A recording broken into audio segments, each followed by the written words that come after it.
Welcome to my channel. This is an indication of some of the things that I cover on a regular basis in my videos. If you haven't already subscribed, please feel free to do so, and don't forget to click the little bell so that you'll get notified of future videos. Please feel free to share my videos on your social media, and I hope you enjoy the video which follows. Well, it's Friday, the 6th of September. If you believe the weathermen on the radio and television, the day before the end of the world, I guess. Hurricane Dorian is bearing down on us. Not supposed to be as severe in this area, but it's just been upgraded. It will be a Category 2 when it hits Halifax, Nova Scotia tomorrow afternoon. That's the next province over from here. So we are going to be to the left of the center of the storm, and they say that is the area that usually gets the most rain. To the right of the storm, you get the most wind. So we will get some wind and an awful lot of rain.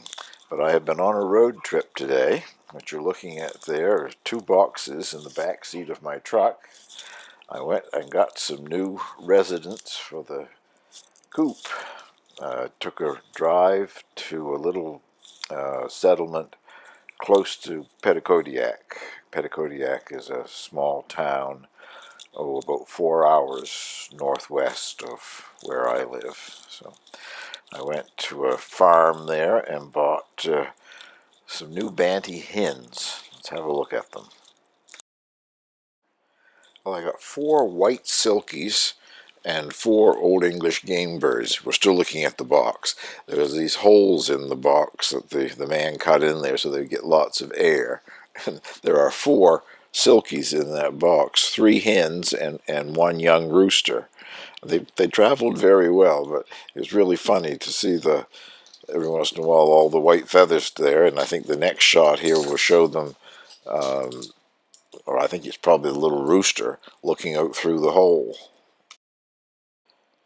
I think he was trying to say, what on earth are you doing? We have been driving for hours and I'm in this box all cooped up with these 3 ladies.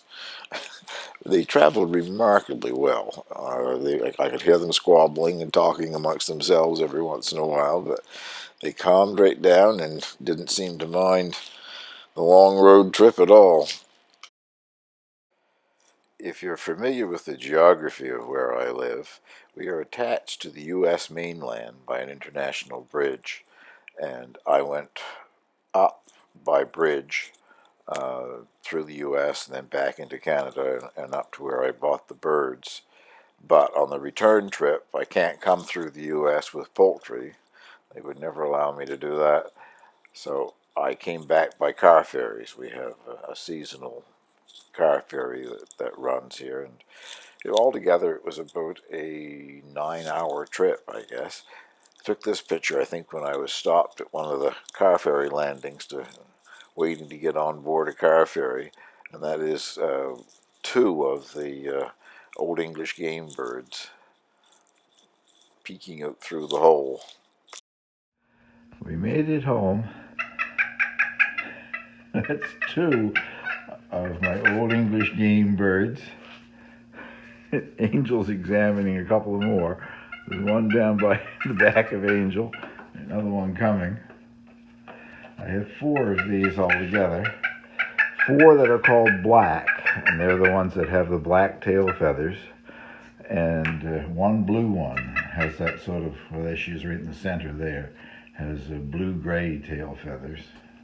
In bonus, these 4 girls laid 2 eggs on the way here. And one of them just laid something else on my floor. I can't put them out in the coop until dark. It gives them a chance to get adjusted before morning. Now I'll go get the other ones. Proof of the 2 little eggs. I was so surprised to see eggs. I thought they would be so stressed and upset by being in the boxes that nothing like that would happen, but they calmed right down and laid a couple of eggs for me on the way home. Those are very small eggs, much smaller than my other bantams lay, and I think they'll probably be quite a bit smaller than the silkies will lay. I want to see the Old English game birds and Martha, the silver seabright. my 8-year-old silver sea bright. I'd like to see them side by side, and I'm sure I will eventually. I think they're roughly the same size bird.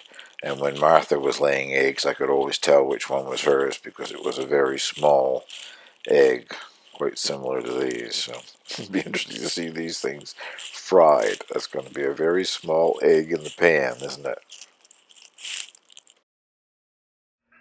These guys are my white silkies. The large sort of guy with a naked neck, that's a rooster, and he is a white silky. It's called a naked neck. The other three, there is one bearded silky and two standard white silkies. So, Mr. Rooster, the other girls are coming over to join. I put some food on the floor for them there and water.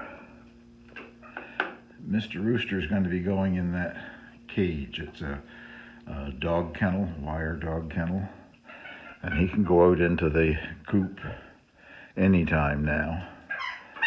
He'll have food and water in with him, but he'll spend 2 or 3 days in that while my other rooster, he's a crossbreed rooster, Handsome, gets used to him. Then he'll be released, and Handsome will go in the cage for 2 or 3 days. They'll peck at each other through the cage, but they'll get to know each other better.